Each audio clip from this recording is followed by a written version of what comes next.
Hi, beautiful divine masters of the light. Thank you for being here today in this expanded ongoingness moment of now here at Still Waters in Bella Coola, BC. So today we will start to discuss and look at this creation and the origin of ego. What is it and why is it? So if I create my reality, why would I have created a negative ego? Why would I have done that? And when did I do it? And what lifetime was it? So let us begin, divine ones. In your world now, more than ever, it is important to recognize, acknowledge, and change to end the codependency with your negative ego. In this year of exploration is not only a time to be free of your self-pity, but a time to end the codependency that you have or you develop with your very own negative ego. So to do that and to help you to do that, not only to learn, to experience, but to actually begin walking away, not from your ego, but from your negative ego and the codependency. We begin by looking at the origins of this thing called your ego in the first place. So often we have heard from individuals from various times and groups, if I create my own reality, as if that were a conditional point. If I create my reality, why would I have created a negative ego, right? Why would I have done that? Why would I create an ego? And when did I create an ego? In what lifetime was it that I was so stupid and so foolish to do that? And so ignorant of everything, so naive as, well, it's important to understand that initially you didn't create a negative ego, you created ego. You created an ego that went sour. So to begin with that sensing, we need to look at this creation and origin of ego. What is it and why is it? We would suggest that we have to take a very curious glance at the development of consciousness. So for you as a consciousness, decide to grow, and one of the first questions you answered is, do you want to grow? Yes, okay. You answered no, then forget it was even asked. Nonetheless, if you answered no, you would have forgotten you ever asked, right? Nonetheless, if you answered yes, then in that sense, a series of questions, not the least of which you want to do it in a density that is called physical. And you said yes to those same series of questions or said no. You see, you didn't just pop into human form and start living your high life of a physical. No, not at all. When you first began, you started as energy. And to the nit and gritty, into the dirt of illustrating this, you began as energy, raw energy.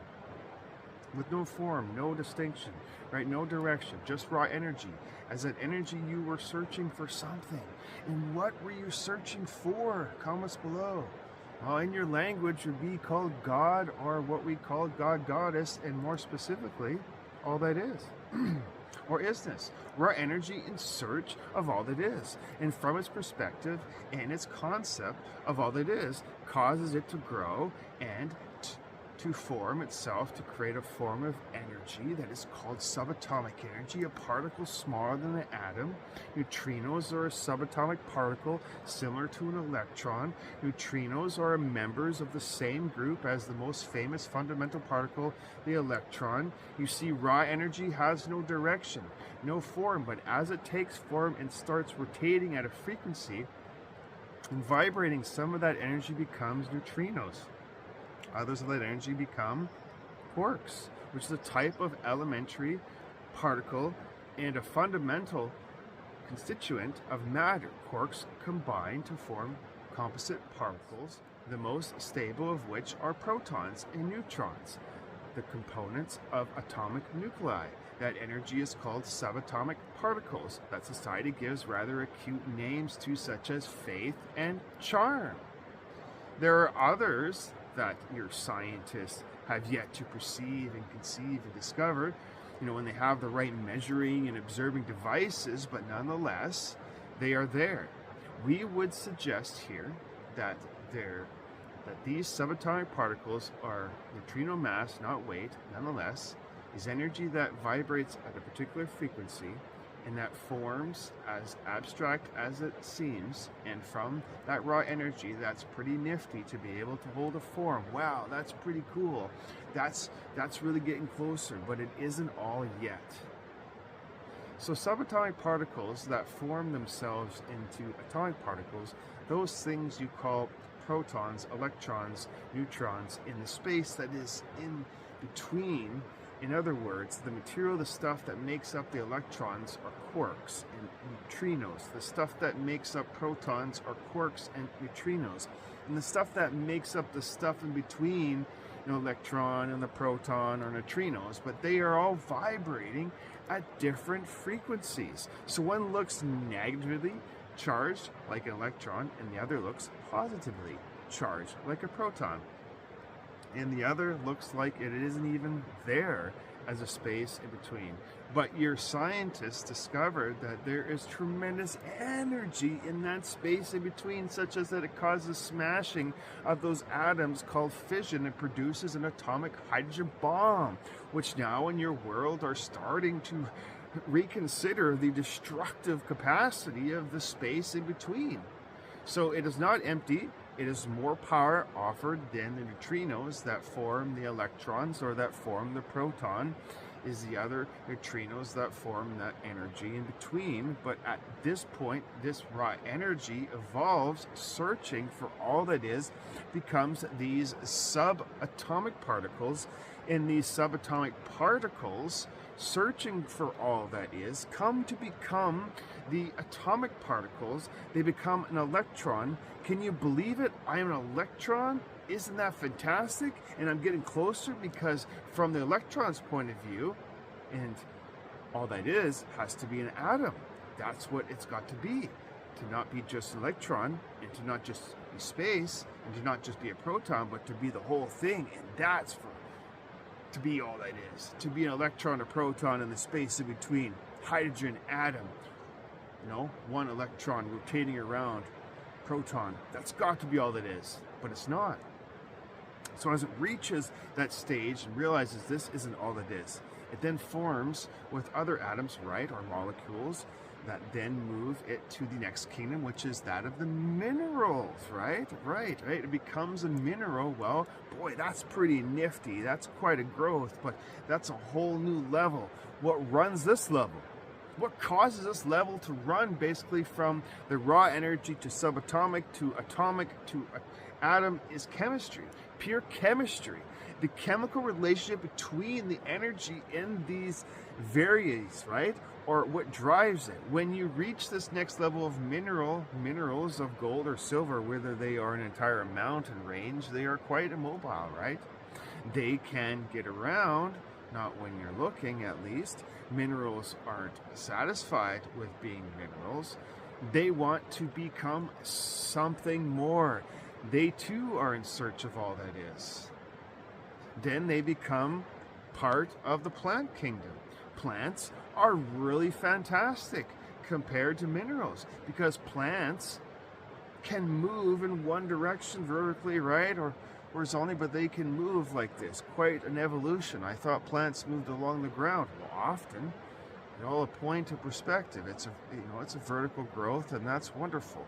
Then it moves on to the next, right, onto the animal kingdom, which is really fantastic, because they can move in two directions. They can move laterally and vertically on that sensing, and that's fantastic. But still, it's not all that is. And then they reach this thing, what we call human animal, which is quite special, because you can move lateral and vertically, and also with depth, and you can, you remember where you have been in that regard. We would suggest here that's got to be all that is. From the mineral point of view, that human animal thing, right? Got to be all that is, and that's got to be all that is. And then they get there and go, this is not all it is. There has to got to be something beyond that. Being the human animal, which you move into the next stage, which is that sensing from a human animal in that way, or if you will, to that stage of being the human being that has consciousness, that has conscious awareness or consciousness, if you will. But a human being comes what we call, magician, or out of the metaphysical human being that becomes then the spiritual person that becomes, yes, the spiritual being, or and that's got to be all that is, but it's not. There is another level called your higher self, but we are not concerned with that. We are concerned with these three levels. So, to understand where you are and where you are going, my chemistry runs this level, but on this level, minerals to plants, the animal to the human animal, you need more than just chemistry. You need now biology and instinct. So atoms don't have instinct, nor do they have biology in that sense. They have chemistry. Once you move to this level, to move from mineral to plant, you have to add biology or zoology or whatever, plant to the animal.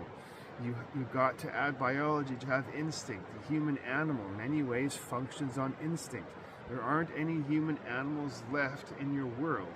They have all reached the level of human beings now. Some people, right, may seem to function as animals, but they are human beings nonetheless.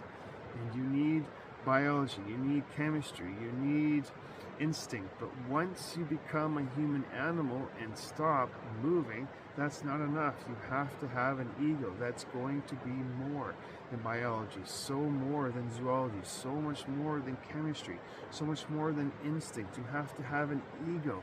Remember, you have to have an ego that has the ability to function and work.